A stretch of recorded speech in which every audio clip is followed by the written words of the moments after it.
All right, my apologies for the vertical video, but I'm carrying a bag of Taco Bell value menu burritos, and yeah, I'm not too good at holding this phone with one hand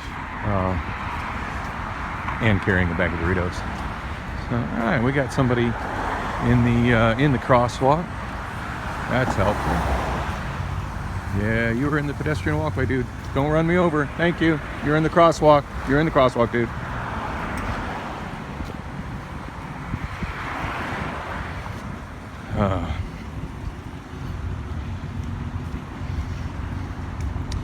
Yeah, it's one of the worst things about walking is that a lot of drivers are just oblivious to the fact that people do walk, and it just doesn't even matter. Like when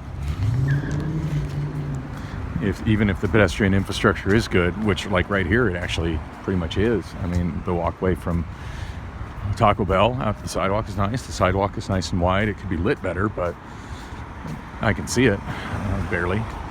And it's recessed from the sidewalk, or from the street, so I don't have cars whizzing by me at 45, 50 miles an hour. But yeah, that intersection right there, nothing wrong with it whatsoever, other than that guy just pulling in front of it, pulling into the crosswalk to turn right on a red, completely oblivious to the fact that somebody's walking there. And he was ready to run me over. Not gonna lie, I kind of wish he did. I could use the insurance check right now.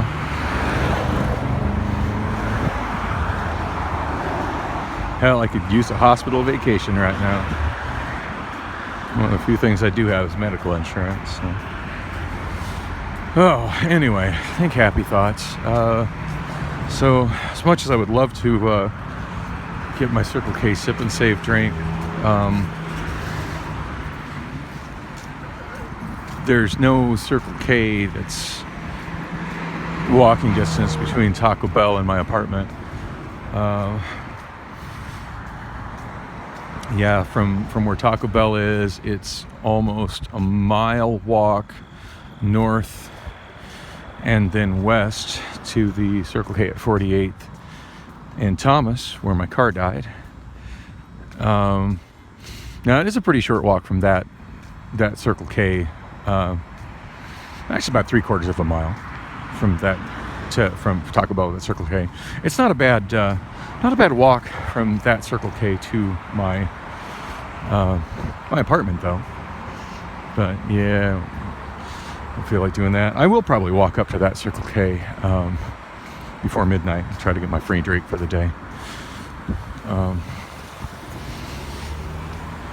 That's the closest one as far as walking from Taco Bell to my place. Everything else is more out of the way.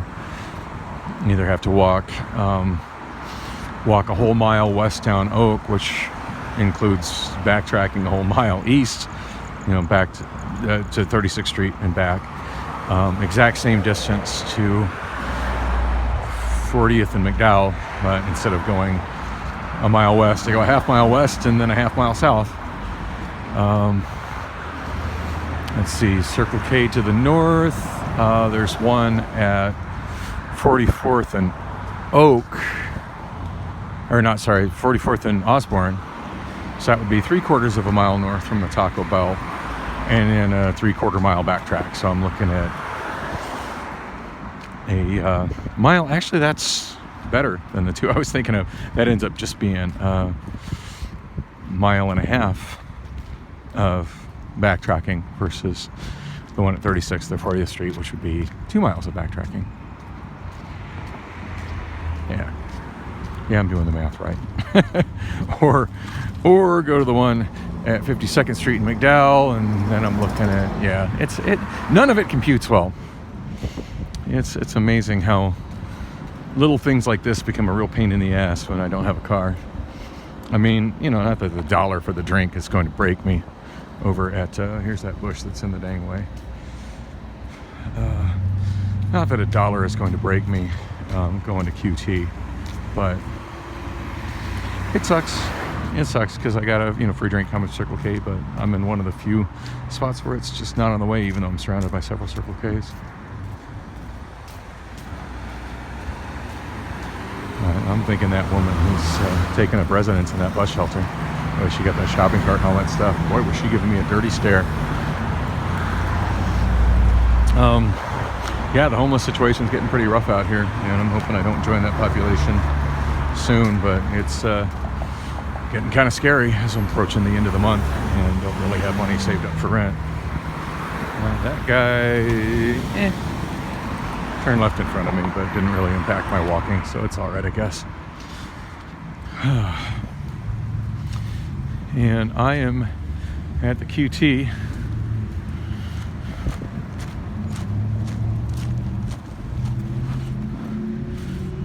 Again, another business that sits behind a sea of parking without much in the way of a pedestrian walkway. And it's kind of neat to see another pedestrian walking out, you know, having to walk through the gravel as well. Anyway, I think I'm going to end this video, go in and get my drink, and then just walk home, work on some more music. Hopefully I'll have a duet version of Sexy Socialite very soon. It's preventing me from adding as many, you know, quantity of songs I'd like to have, but I do like having the quality of my versions being really good. And I am sitting on another, in the Funbox Karaoke, I'm sitting on another song for karaoke for Chromeo. So there will be at least 2 Chromeo songs added by the end of the day. So yeah, it's all a process, always adding more stuff.